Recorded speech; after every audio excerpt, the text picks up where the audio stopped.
Michael Sears, The Athletic. J.B., what did you see, especially from Evan throughout the fourth quarter to put you guys back, it kind of build that lead again? I thought he was a force. I thought, he was playing with the determination to make sure that we finished the game the right way. And he was going to make whatever plays were in his power to help us. And it was all over the floor. It was assists, it was rebounds, it was scoring, it was defensive plays. Like, he was everywhere and determined to help us win. How did you see the guys fight through? Because you guys had a 17-point lead at one point, got down to it tied. Work through that and kind of grind this one out. Yeah, it's it's frustrating at times for all of us, but there's opportunities to mature in moments like this. But again, we have to be better. Like, we can't continue to do the same things to ourselves, and mostly through self-inflicted wounds. So we have to be better. But, it says a lot that, we didn't allow last night to hang over. And, again, we had a bunch of guys step up who were determined to help us win. How have you seen Karis kind of feel more comfortable in this role? Because, with 2 20-plus point games back-to-back, just kind of finding his shots and a rhythm, I guess. Yeah, I think he's just being aggressive. He's not hesitating on shots. He's not hesitating on looks. He's not hesitating on his reads.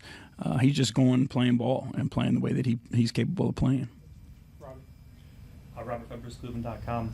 The bench really gave you a great punch in that first quarter, really the first half, as well as in the third quarter as well. Just for what they were able to do tonight, really seemed like they really helped build the lead tonight. Yeah, and that's who our bench is. I think Jetty, he's an energy player that gives everybody else around him energy.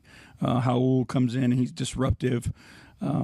Isaac the same, Rolo, everybody who stepped out there tonight, wanted to make a positive impact. They knew, this Oklahoma City team does not give up. And, everybody was going to have to contribute, but it was going to be through our effort and through our selflessness, and I thought our guys did that tonight. Joe G. Coach, what do you think of Lamar against Shea in the fourth quarter and just the job he did on him overall? I thought he did a really good job of making him take difficult shots. I think we learned our lesson a little bit from the first half when we were allowing him to get to the free throw line. We were kind of undisciplined, going for all those pump fakes and ball fakes, giving him advantages. But I think in the second half we did a much better job of just making him take shots over the top. But Lamar is a hell of a one-on-one defender. He's got great strength, great size, and a competitive edge and a competitive will to want to stop the man in front of him. And I thought he made Shea work for it all night. Spence. Spencer Davies, basketball.com. Kind of building off of that to that point, Lamar just seems like he's a guy that comes in, does his job, fulfills his responsibilities. How much does that kind of uplift you guys, especially when you're missing some guys too? He's a huge part of what we've done and what we've started to build here, just from a personality standpoint and a spirituality. He's got that mentality. And even when he wasn't playing, he kind of impressed it on others to go out and play with that scrappy mentality, that underdog mentality. So when he's on the floor, that's who he is. And the guys feel that, and it lifts him up. And, he's hungry out there, and you could feel it. And he impacts the emotions of everybody. Do you think you kind of found something with Evan and Jay there in the fourth, too, when things kind of, again, got bogged down like we were talking about before? It looks like they had a good connection there down the stretch. Yeah, we put the ball in their hands, and those guys are capable of making plays. They went smaller and decided to put a bigger guy on Darius and had smaller guys on Evan or Jarrett.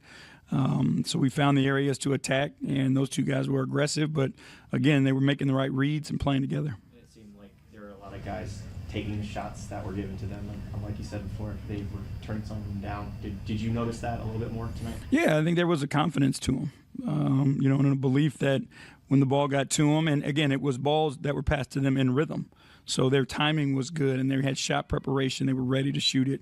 I thought they took advantage tonight. Last two, Ryan and then John. Ryan, those are the biggest hurdle. You talked about finding the right fit with Karis and kind of trying to utilize his skill set.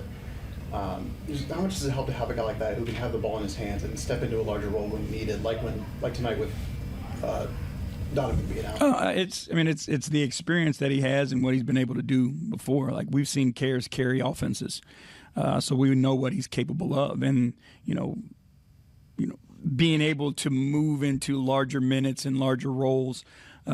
He's comfortable there, and so it's not an adjustment in his mind. It's him already being prepared because he knows he's capable of it and has already done it. John Rutter, Sports Illustrated Media Group. Were they doing anything specific to kind of eliminate Darius as an offensive threat? And do you almost kind of expect that when Donovan's out of the game? Yeah, I mean, they were. And again, like I said, in the fourth quarter, they put a bigger body on him. They were switching a lot of things and trying to keep more size on him.